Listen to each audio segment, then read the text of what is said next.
Alors, bonjour à tous. Donc, les 2 coups de 11h ayant sonné, on va pouvoir commencer notre cérémonie. Alors, je suis ravie de voir qu'on est nombreux ce matin parce que, à la faveur de ce long pont du 8 mai de l'Ascension, on a beaucoup d'absents.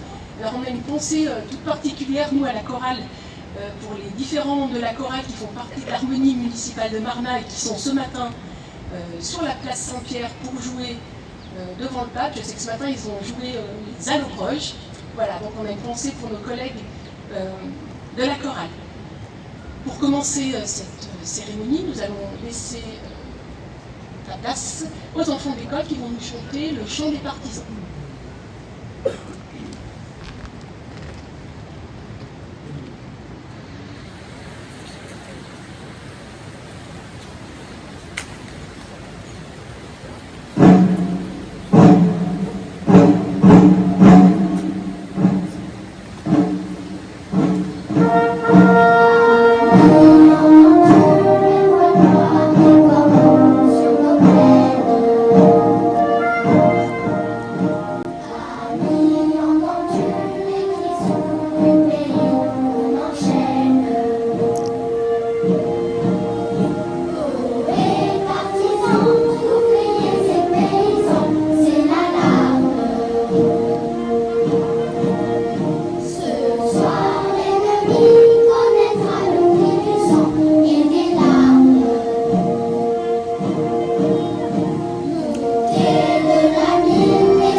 Commémoration de la victoire du 8 mai 1945. Le 8 mai 1944, il y a 80 ans, de nombreuses parties de l'Empire français ont été libérées. Alger est la capitale provisoire de la France.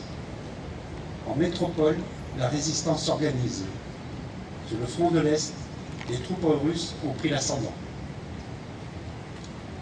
Nous sommes à 2 mois du débarquement de Normandie le 6 juin et à 4 mois du débarquement de Provence le 15 août. Dans les 2 cas, les troupes françaises ont engagé aux côtés des Alliés. Paris est libéré le 25 août et Strasbourg le 23 novembre. Le 8 mai 1945, un an après, la guerre prend fin en Europe.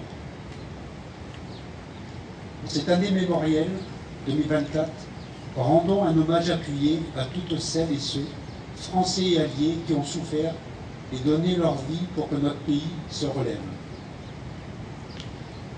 Ne manquons pas de le faire à notre humble niveau dans chacune de nos communes, dans les sites mémoriels et cimetières militaires situés sur les itinéraires suivis par les forces alliées en direction du Rhin. N'oublions pas les populations civiles déplacées, les victimes de bombardements, de représailles et d'exactions. N'oublions pas les combattants de la résistance, harcelant ou fixant les troupes ennemies en phase de repli. Transmettons à nos jeunes cette mémoire d'un sursaut et d'un engagement de Françaises et de Français souvent anonymes et oubliés. Contribuons à renforcer les forces morales de notre pays, meilleur moyen de défense face à l'adversité d'où qu'elle vienne. Cultivons d'ores et déjà la résilience, ce ressort qui permet de surmonter les épreuves en toutes circonstances. Honneur aux combattants de 1944, comme eux, restons unis pour conserver les valeurs pour lesquelles ils ont souffert et ils se sont sacrifiés. Général de corps d'armée Hervé Longuet, président national de l'Union nationale des combattants.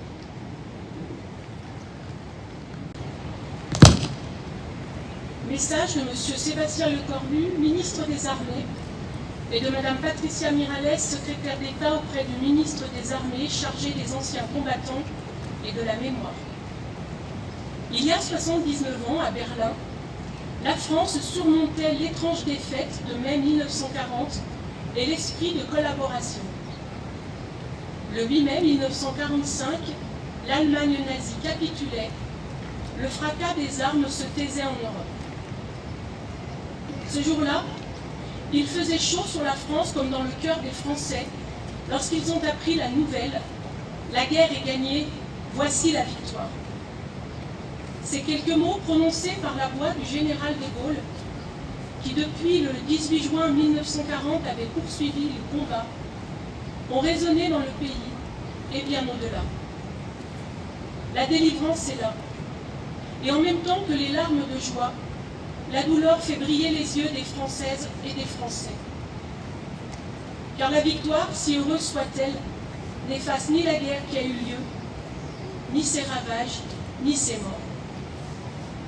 Des ruines de Rennes et de Saint-Lô, aux plages de Normandie et de Provence, d'Ouradour-sur-Glane aux monuments aux morts sur lesquels on gravera bientôt de nouveaux noms, c'est dans un silence de mort que résonnent les premiers cris de la libération. Dans le silence des murs d'Isieux et de celui de toutes les maisons dont les habitants furent assassinés. Le 8 mai 1945, dans un élan collectif, chacun pleure les morts et salue ceux qui ont combattu. 79 ans après, réunis devant nos monuments aux morts, nous leur rendons un même hommage. Nous nous souvenons de ceux de 40 et de leurs efforts héroïques, à Montcornet, à Saumur, à Narvik ou dans les Alpes. Nous nous souvenons des hommes et des femmes qui ont refusé d'abandonner la patrie à ceux qui l'avaient occupée et à ceux qui l'avaient trahi. Résistant, il s'est engagé sans calcul, sans garantie, mais résolu à vivre libre ou à mourir. Nous nous souvenons des combattants des forces françaises libres, venant de France, d'Afrique, des Outre-mer et d'ailleurs. Ils étaient soldats, légionnaires, aviateurs, tirailleurs, marsouins ou marins. Ils sont arrivés sur les plages de Normandie et de Provence, après les glorieux combats de Bir Hakeim, de Koufra, dans les sables des déserts d'Afrique et du Levant, à Monte Cassino. Ils débarquaient en France guidés par la liberté, qu'ils aimaient plus que leur propre vie. Ils se sont battus et n'ont jamais plié. Nous nous souvenons du soutien décisif de nos alliés d'alors, de ces combattants partis à l'assaut de l'ennemi côte à côte avec les Français libres, de ces millions d'hommes et de femmes qui se sont unis pour hâter la victoire. Nous nous souvenons également de toutes les victimes civiles qui payèrent un immense tribut. Elles trouvèrent la mort dans les exactions de l'occupant ou les bombardements de l'invasion ou de la libération. Nous nous souvenons des victimes de la déportation politique et raciale dans les camps de concentration et dans les camps de la mort. Nous nous souvenons des juifs, tziganes, homosexuels, handicapés physiques ou mentaux, haïs et assassinés simplement parce qu'un jour ils étaient nés. Nous nous souvenons aussi de ces Français et de ces Françaises d'Alsace ou de Moselle, enrôlés malgré eux dans l'armée de l'occupant, sous un drapeau qui n'était pas le leur. Il y a 79 ans, la France et l'Europe avaient perdu leur innocence. Et c'est avec la conscience gravée du passé que chacun se mit à imaginer les jours heureux. Avant même la fin de la guerre, de nouveaux défis se faisaient jour, de nouvelles ambitions aussi. Une ambition politique partagée par toutes les forces qui avaient contribué à la libération et qui, rassemblées autour du général de Gaulle, avait formé un gouvernement provisoire. L'ambition de l'établissement de la démocratie la plus large, car les peuples avaient compris, par les armes et par le sang versé, que le nationalisme est un fusil chargé. Tous pressentaient déjà que la construction européenne serait nécessaire au salut de l'Europe. Une ambition sociale, celle de la sécurité sociale, du droit au travail, de la sécurité de l'emploi, celle qui a donné à tous les enfants la possibilité de bénéficier de l'instruction et d'accéder à la culture, pour que soit ainsi promue une élite non de naissance, mais de mérite. Une ambition économique qui, ne se limitant pas à la reconstruction, a offert à notre pays les moyens de son indépendance et de sa prospérité. De la guerre du 8 mai 1945, nous avons conservé une mémoire. Celle-ci s'est nourrie de l'histoire des combats de la France libre et de la résistance, comme de celle de la déportation et de la collaboration. Cette mémoire est notre héritage autant qu'une leçon. Depuis 79 ans, nous ne les avons pas oubliées. Pour toujours, elles nous animent. Vive la République, vive la France.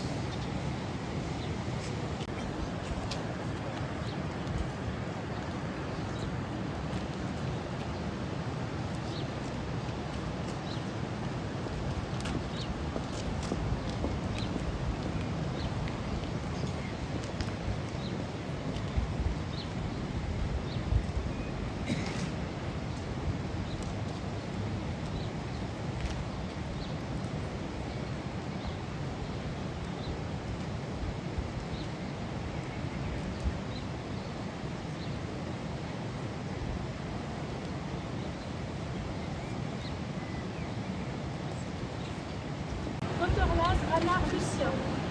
Mort pour la France. Colfuti François. Mort pour la France. Godard Raymond. Mort pour la France. Colfuti Ambroise. Mort pour la France. Pasquier Jean. Mort pour la France. Tous ces hommes qui ont donné leur vie, tous ces femmes, tous ces hommes civils touchés par les différents conflits et puis par les conflits qui déraillent encore notre planète et à nous porte encore en ce moment. Je vous demande une minute de silence.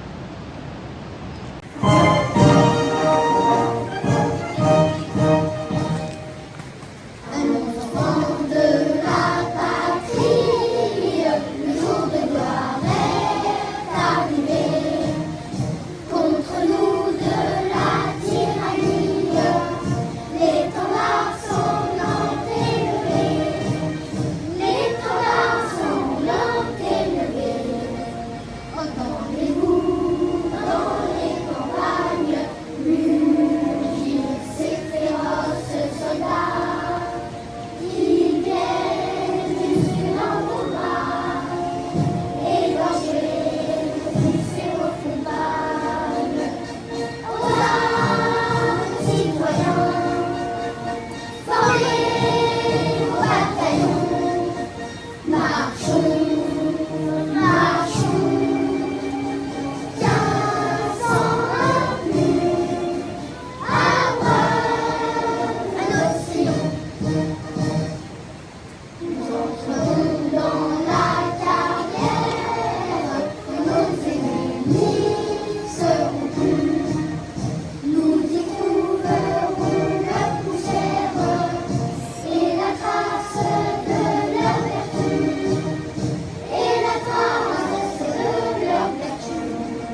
nous arrivons au terme de cette cérémonie. Merci à tous, merci à la chorale, merci aux enfants. Merci Marie-Antoinette, notre conseillère départementale, nous avons fait l'amitié de ta présence parmi nous ce matin. Après donc le chant final de la chorale, vous êtes tous invités à partager le verre de l'amitié à la mairie.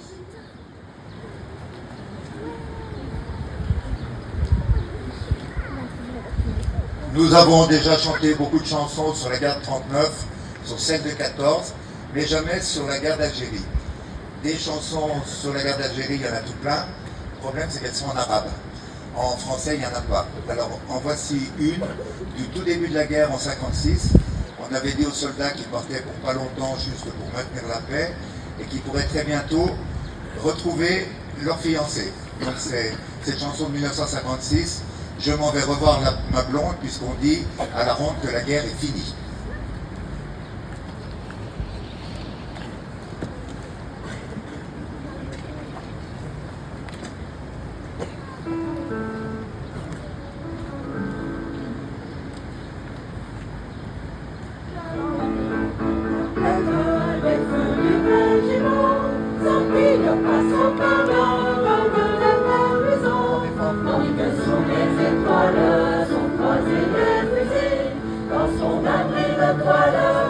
Soldat se dit, je m'en vais revoir ma blonde, je vais revoir ma vie, puisqu'on dit à la ronde que la guerre est finie.